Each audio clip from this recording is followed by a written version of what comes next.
Okay, well, I couldn't wait, so I'm going to go ahead and do tonight an episode.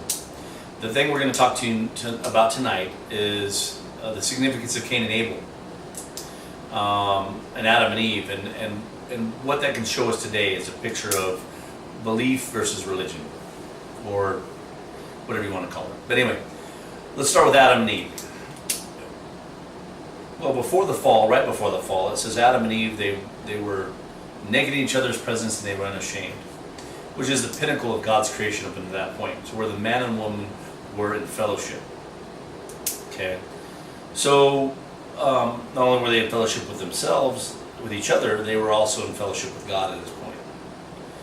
So when Satan convinced Eve or tricked her into eating the fruit, and Adam ate it, well, whatever fruit you believe it was, which there's a lot of speculation on that.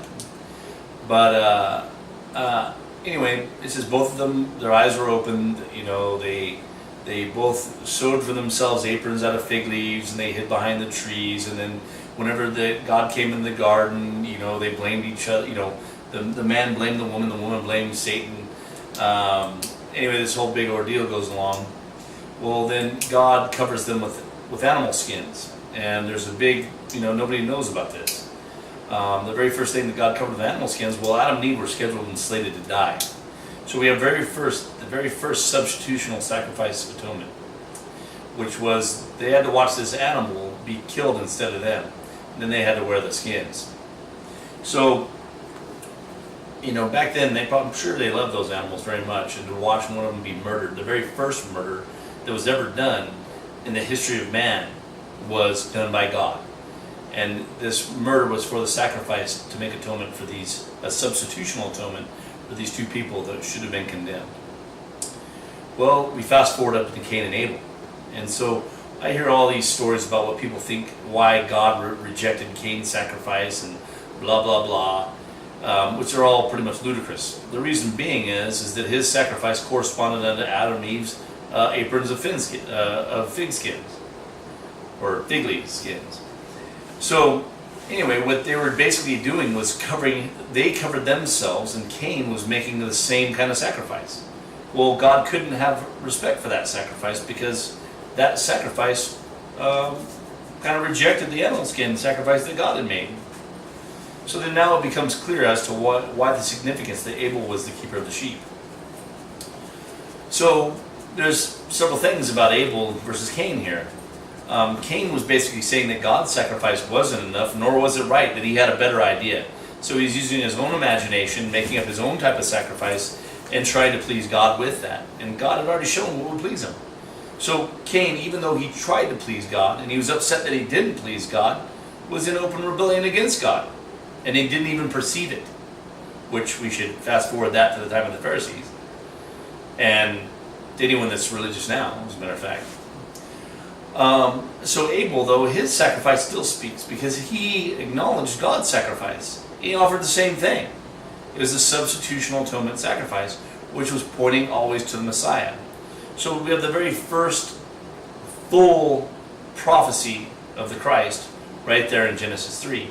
I mean, you look back forward and you see the darkness and the light and everything beforehand, which are all prophecies of the Messiah too.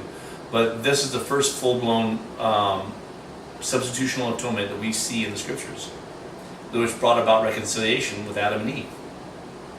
So now we follow this all down through history, and we're going to see Cain's side expressed, and we're going to see Abel's side expressed. And the very first thing you're going to see is Cain's side, which is going to end up being with the Tower of Babel. And you look at Abel's side, even though Cain kills him, well, Seth takes his place. And then from Seth, you go on all the way to the 12 tribes of Israel. So, starting right there, you're going to start seeing this dissection all the way. It's going to continue all the way through the scriptures, which we'll talk about later.